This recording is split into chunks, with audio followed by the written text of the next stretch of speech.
కర్మ ఎవ్వరిని విడిచిపెట్టదండోయ్. ఒకవేళ భగవంతుడైనా కాస్త ఎక్స్క్యూజ్ చేస్తాడు, కొంచెం కన్సెషన్ ఇస్తాడు, కొంచెం ఎగ్జంప్షన్ ఇస్తాడు. కర్మ చస్తే ఇవ్వదు. 1000 ఆవులు 1000 దూడలు ఉన్నాయి. దూడల కట్లు విప్పాం. ఏ దూడ దాని దగ్గరికి వెళ్ళి దాని తల్లి దగ్గరికి వెళ్ళి సరిగ్గా ఆగుతుంది. కర్మ కూడా అంతే.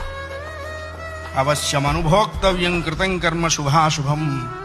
వండిన అన్నం తినలేకపోవచ్చు, చేసుకున్న కర్మని అనుభవించక తీరదు.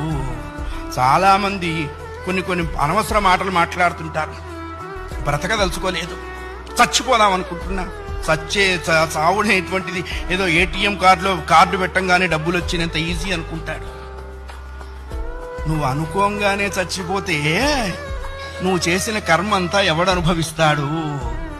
కర్మానుభవం అనుభవించడం కోసమైనా అది నిన్ను బ్రతికిస్తుంది.